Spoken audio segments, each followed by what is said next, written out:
Video ini saya akan membahas studi literatur tentang uji-uji statistik yang sering digunakan dalam penelitian gender. Tujuan dari video ini adalah untuk menunjukkan pemahaman saya terhadap konsep, penerapan, dan interpretasi uji statistik dalam konteks kajian gender.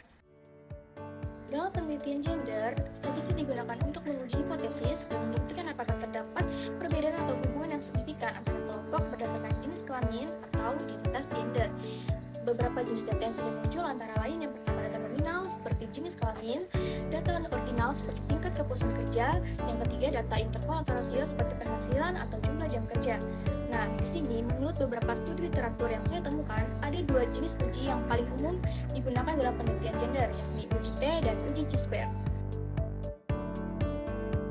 Uji T sendiri sering digunakan dalam penelitian gender karena tujuannya untuk mengkaji apakah ada perbedaan rata-rata antara kelompok laki-laki dan perempuan. Karena penelitian gender sering membandingkan hasil atau kondisi antara dua jenis kelamin, misalnya rata-rata akademik, rata-rata pendapatan, dan rata-rata tingkat kepuasan kerja. Yang kedua, uji Chi-square sering digunakan dalam penelitian gender karena tujuannya untuk melihat apakah ada hubungan antara dua variabel kategori, misalnya jenis kelamin, laki-laki atau perempuan. Yang kedua dengan pilihan seperti minat, status kerja, dan lain-lain.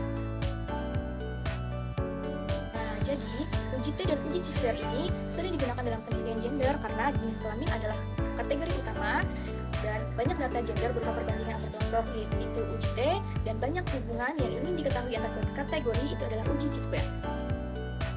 Contoh kasus dan pengerjaan manual. Kita mulai dari contoh kasus yang pertama, uji T2 sampel dengan perbandingan nilai ujian laki-laki dan perempuan.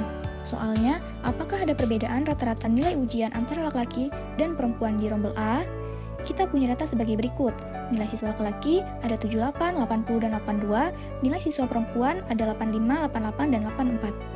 Masing-masing kelompok terdiri dari 3 siswa, jadi jumlah data laki-laki N1 sama dengan 3, dan jumlah data perempuan N2 sama dengan 3. Langkah pertama adalah menghitung rata-rata nilai atau mean. Rumusnya, mean sama dengan jumlah seluruh nilai dibagi jumlah data. Hitung masing-masing mean per kelompok. Untuk laki-laki, yang pertama 78 ditambah 80 ditambah 82 dibagi 3 sama dengan 80.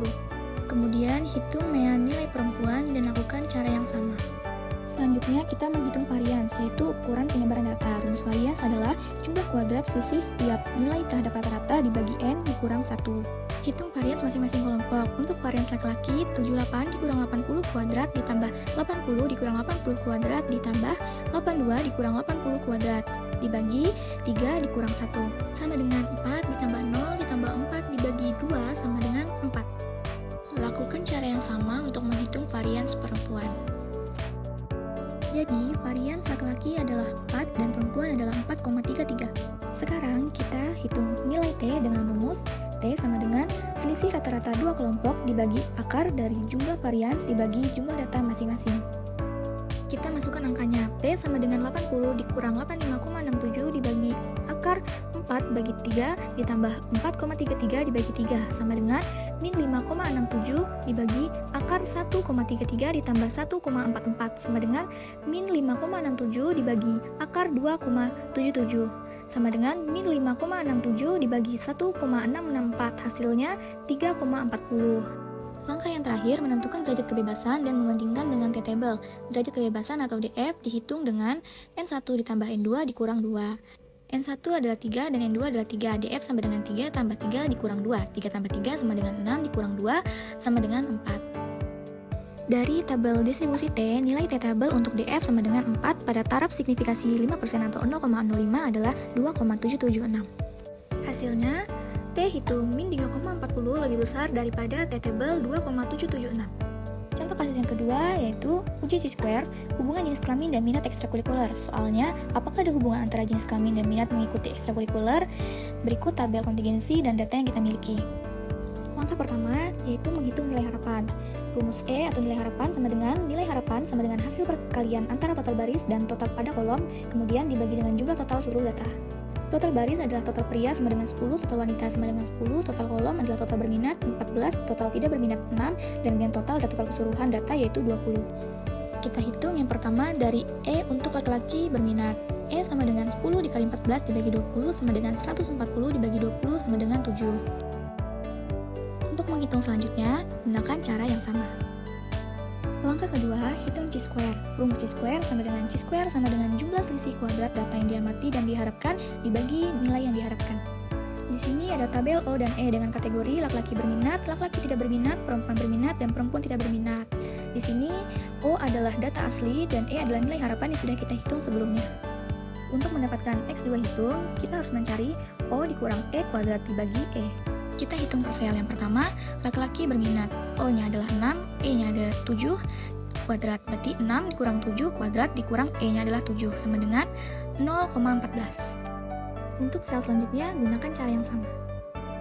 Setelah didapat, kita jumlahkan semua. 0,14 ditambah 0,33 ditambah 0,14 ditambah 0,33, maka hasilnya adalah 0,94.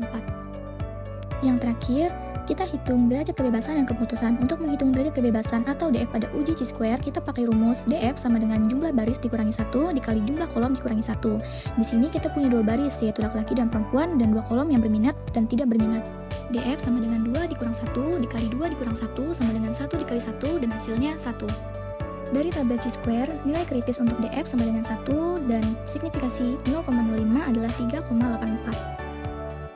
Hasilnya, X2 hitung 0,94 lebih kecil dari X2 tabel 3,84. Setelah kita melakukan dua uji statistik terhadap dua pertanyaan penelitian dalam konteks gender, kesimpulan akhir yang bisa diambil, yang pertama, uji T2 sampel, kita meneliti apakah ada perbedaan rata-rata nilai ujian antara siswa laki-laki dan perempuan. Hasilnya menunjukkan bahwa T hitung sebesar min 3,40 lebih besar dari T tabel, sehingga secara statistik perbedaan itu signifikan. Artinya, terdapat perbedaan nyata antara nilai ujian laki-laki dan perempuan, di mana perempuan memiliki nilai rata-rata yang lebih tinggi. Dalam hipotesis, H0 ditolak dan H1 diterima. Yang kedua, uji chi-square dengan meneliti apakah ada hubungan antara jenis kelamin dan minat mengikuti ekstrakurikuler. Hasilnya, uji chi-square menunjukkan bahwa nilai chi-square hitung sebesar 0,94 lebih kecil dari chi-square tabel, sehingga tidak signifikan. Artinya, tidak ada hubungan yang signifikan antara jenis kelamin dan minat terhadap kegiatan ekstrakurikuler. Minat siswa untuk mengikuti kegiatan tidak dipengaruhi oleh apakah dia laki-laki atau perempuan. Dari dua uji ini, kita bisa melihat bahwa uji statistik membantu kita mengambil keputusan berdasarkan data dan bukan asumsi. Dalam konteks penelitian gender, kita bisa menguji dugaan atau hipotesis apakah ada perbedaan atau apakah ada hubungan antar kelompok berdasarkan jenis kelamin. Sekian dari video ini, terima kasih.